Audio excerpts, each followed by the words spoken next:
I still remember the message that started it all. A simple text from an old college friend, inviting me to a private gathering. She called it a hidden party, a small reunion for a few close friends. I hesitated at first. My husband, Daniel, wasn't the jealous type, but I knew he preferred to know where I was going. Still, the thought of a break from the routine, from our quiet suburban life, felt tempting. When I told Daniel, I kept it vague. I said it was just a small catch-up with some old friends. He smiled and said, "Go have fun, you deserve it." I didn't realize then that those words would echo painfully in my mind later that night. The venue was unlike anything I'd expected. It wasn't a house or a restaurant. It was an elegant hall tucked behind an art studio downtown. The lighting was soft, the music mellow, and the crowd mostly men. I froze for a moment, feeling out of place. My friend greeted me with a hug, brushing off my confusion with a laugh. "Relax, it's just a networking event," she said. Still, something about the atmosphere felt strange. The men there weren't just socializing, they were watching. Conversations paused when someone new entered. Laughter felt forced. I stayed near the edges, sipping a drink, wondering if I should leave. But curiosity kept me rooted. As the evening went on, I chatted politely with a few people, all while texting Daniel updates like everything was normal. I told him I'd be home late. He sent a heart emoji. For a while, I almost believed this night would fade quietly into memory. But fate had other plans. Around 9, a man approached me.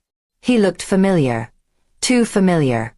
When he spoke, my heart skipped. He was one of Daniel's co-workers. His presence there made no sense. He smiled, leaned closer, and said softly, "Didn't expect to see you here, Emily."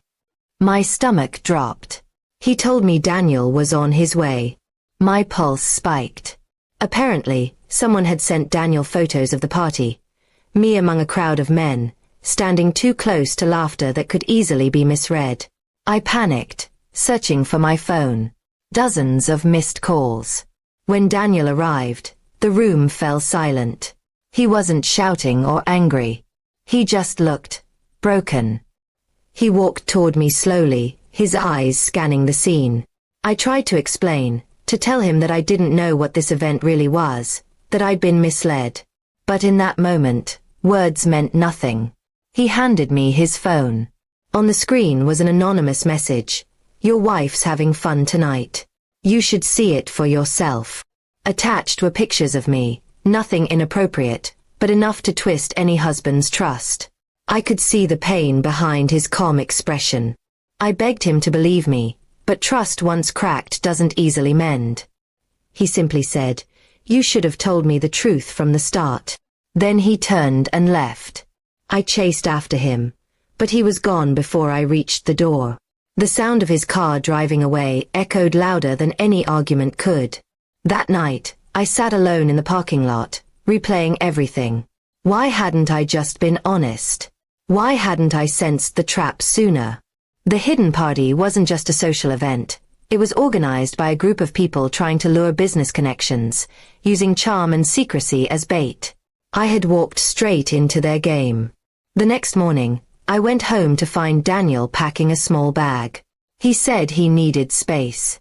His voice was steady, but I could feel the distance in it. "I don't know what to believe anymore," he said quietly. I couldn't blame him. Weeks passed before he finally agreed to meet and talk. I showed him messages, photos, and proof that the event had been misrepresented to several people, not just me. It didn't fix everything instantly, but it softened something in his eyes. For the first time in weeks, he believed I hadn't betrayed him intentionally. Our marriage didn't end that night, but it changed. We learned how fragile trust can be and how one careless decision can unravel years of peace. Sometimes, I still think about that hidden party.